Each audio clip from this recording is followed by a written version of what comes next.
I'm Kay Klinkenborg, and I'm a member of the Church of the Palms in Sun City. I've been invited to share with you a workshop I've done before called Writing the Psalms. What's exciting about it is you don't have to be a writer. You don't have to have any sense of poetry or prose or any formal training.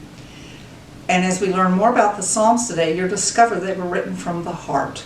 And that's why this is such an easy form to use for a devotion or to get at some words that you might not be able to put language to. This will be a part 1 instruction and a part 2 instruction. There'll be 2 different videos. And I'm going to begin with part 1 today. And I want to let you know that if any time in the instructions you wish to stop so that you can write longer than I'm pausing to give you, you just hit the pause button on your computer, write what you want, click the pause back on to activate again, and everything that is shown on the screen today will be on the website so that you can download and print off your own copy. So you do not have to be taking copious notes. You get to just have an experience of writing the Psalms. The Psalms have played a profound role in my life. I happen to be a cradle church baby from the cradle up, and at the age of 8 our Sunday school class learned Psalms 23, and we were so proud to stand before the congregation on a Sunday morning and recite Psalms 23. That was my first introduction. But as I grew and began to take times to read the Bible on my own and explore on my own, around the age of 12 or 13, I found my favorite psalm of all, which is Psalms 119. And I share it with you because it has had such a deep, deep meaning to me. It is, I will look into the hills from whence cometh my help, and my help cometh from the Lord. I can't tell you the number of times throughout every age and every year of my life that I've leaned back on reading that whole first 12 verses of that lengthy psalm, because that has just been a profound comfort and a reminder of God's presence always for me. The Psalms are songs, they're prayers, they're both, and they're worship ones, they're lament ones, there are requests, there are praise, and the list goes on. There's no definitive format. You can find formal types of poetry in the Psalms. There's sonnets, there's even haiku before we knew the word. Some rhyme, they're strict form, but a lot are blank verse or free form. The most important thing I want you to know about the Psalms is the Psalms speak of what we cannot say in our ordinary conversation. It's a tool, it's an outlet. We read them, we hear what we couldn't say, God speaks to us through them, or we can write them and hear what we couldn't find words for. Little bit of brief history that's kind of interesting, that kind of cements for me, and those I've taught it to, that there is a marvelous little book by N.T. Wright, a theologian, called A Case for the Psalms, Why They Are Essential. And in looking at that, you see that he has 5 tenets he believes about the Psalms that work. They transcend things. They transcend time, space, they transcend the locale in which you're sitting and experiencing. They transcend matter. They stand intentionally at our intersection to acknowledge God and the whole of creation. They're a form of worship. They bring truthful, private thoughts to us. And they're transforming in that it activates our imagination. And so as we think about that, you think, yeah, the Psalms do all of that. Well, writing your own Psalms becomes an avenue for all of that as well. And just playing with it, just let it be an experiment in your life to try a new method here. The Psalms have 2 different definitions, and I want to share with you where they come from. The Greek word psalmos means to pluck For example, taking hold of the strings of an instrument with fingers. A lyre or lyre would be in the Old Testament the most instrument of choice. And then psalantes, which is a Greek word meaning pluck the strings of, like pluck the strings of your heart, which we find in Ephesians 5:19. And so it is a fascinating thought to think about. It's plucking, it's picking out, it's finding a tone, it's finding a musical outlet, if you will, that words are music for writing the Psalms. Just a little bit of history. The first Psalms were written in Exodus after the triumph of crossing the Red Sea. And you think, wait a minute, that's not found in the Psalms. No, it's not. It was written by Moses in 1300 BC before Christ. And then again in Deuteronomy 32:33, there's a song of exhortation to keep the law of Canaan as they've crossed over the Red Sea. So Moses was really our first psalmist. But then we go to David, who's around 1000 BC before Christ. He brought the sacred lyric form to its full maturity and is the most prolific writer that we have of an example of Psalms. When Solomon's reign took over from David, the Psalms began to decline and they were replaced with Proverbs. The interesting fact is that David didn't write all the Psalms. I've always thought he did, but that's not true. We only have 70 known pieces out of all those Psalms that are attributed to David. Asaph was a music director during the reigns of David and Solomon, and 12 of those can be attributed to him. The Songs of Korah was a group of Levites who served in the temple, and 12 of the Psalms are attributed to those Levites. Solomon himself has 2 that are attributed to him, Psalm 72 and 127. In 1 Kings 4:29 through 32, Solomon states he wrote many others, but he doesn't name them, and we don't know who they were.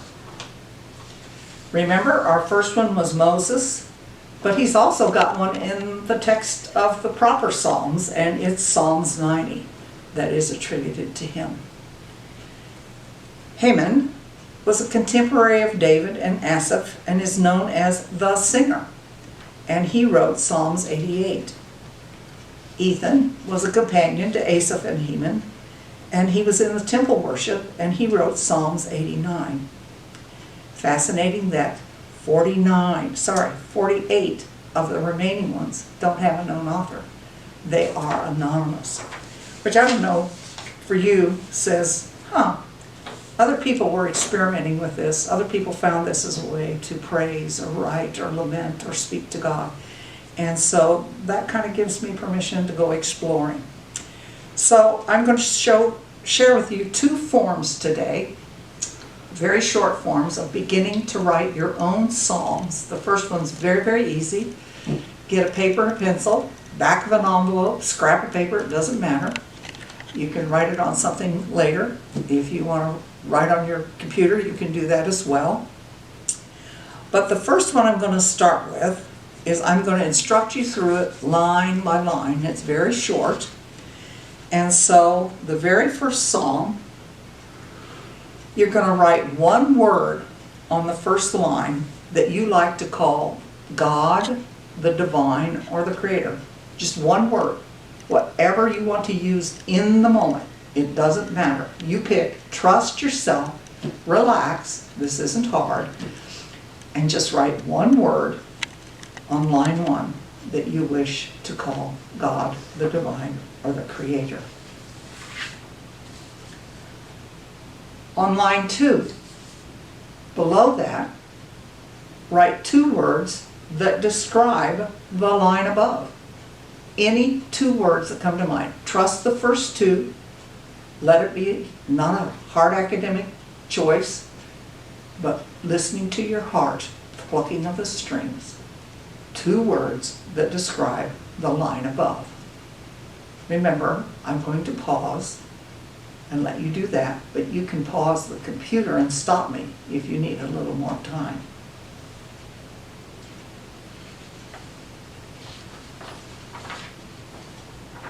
On third line, write 3 verbs or action words, we call them. A lot of them end in ing, that describe the first 2 lines above that you've just written. Look at them, and what action words or verbs come to mind that describe those first 2 lines. And take a moment to jot the first 3 that come to mind, and don't second guess yourself. I'll pause a moment for you to write those 3 words that describe the first 2 lines.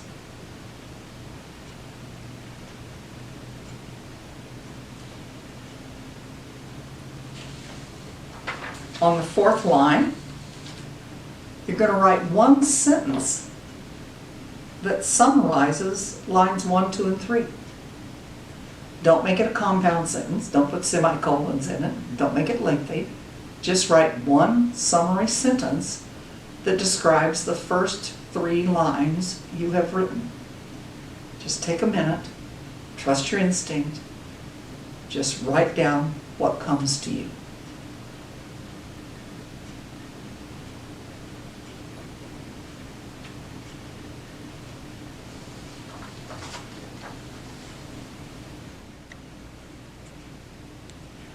On the 5th line, write 1 word only that summarizes the 4 lines above.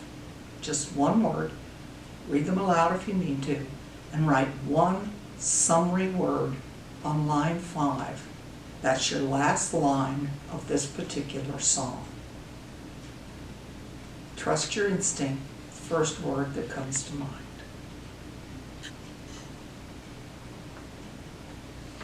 You have just written a song called a chinquin. It's a French form of poetry. It's easy. You can do it about any topic at any time. Here's the formula. You can print it off later off of your computer by coming back to this video. It's 1 word, 2 words to describe line 1, 3 verbs, action verbs to describe lines 1 and 2. Write 1 sentence that describes lines 1 through 4, and 1 summary word to describe the whole writing you have done. That is a chinquin. And in doing that, you have written your very first song. Now read it aloud to yourself. Push the pause button on your computer.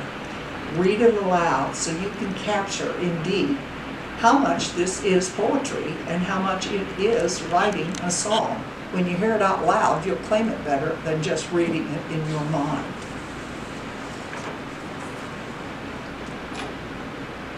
Now I'm going to move to a second type of song. This is called a lament. You knew those were in the Psalms. That's not a foreign example. But we sometimes kind of stumble thinking, how can I put into words, what I'm concerned about? I've chosen a topic for today, and you don't need to use it. I've just used it as an example. But in my mind, as if I was going to sit and write today, I would say for all of this time of COVID, for all the people in this time of COVID-19, and I would fill in the blanks below. You pick for the loss of my loved one in this time, if you want. You pick for the loss of contact with people. You pick for the loss of a pet. Whatever you want to pick to be your lament about, it's your choice. But begin by filling in the blanks that are on the screen. Oh, and address the Creator, Divine, the Mystery, the Holy One, any way you want. Hear my cry. I speak for. And state who it is that your lament and your sorrow is about. Use the words that fit you. This formula is flexible. This is a sample. Then you write, I plead for. What it is that you want. What is it you're hoping for? What is it that you want to ask in petition, if you like that word, or ask out of caring for? this experience or the person or persons you love or the issue you're concerned for. And remember, you can pause at any time, fill it out. You can say, bring your mercy, God. You can say, bring your blessing. You can pick whatever you wish to fill in the blank for that. And then you continue with additional phrases. For I know, Creator, you are. What do you want to claim that you believe in and that you know and you've found to be true about the Creator? And write that down. And bring your witness to bear. Bring your love to. Bring whatever you wish, Creator, to the situation you have chose to put in your lament. And as you write that down, remember, you can pause to finish it. And then closing the lament is always in the Psalms patterned for us by giving a one-line closure or 2 lines of thank you. Thank you for your ear. Thank you for listening, oh God.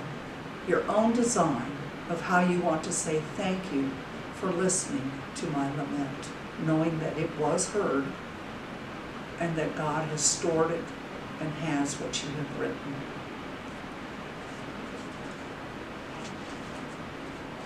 There is a piece I would like to close with. That's just a quote from myself about what the Psalms have meant. Writing your own Psalms teaches you the rhythm of life and, more importantly, about the divine and our relationship with the divine within us. That's really what it's about. So I thank you today for participating in part 1 of Writing the Psalms, and look forward to sharing with you 2 more examples of writing the Psalms in part 2.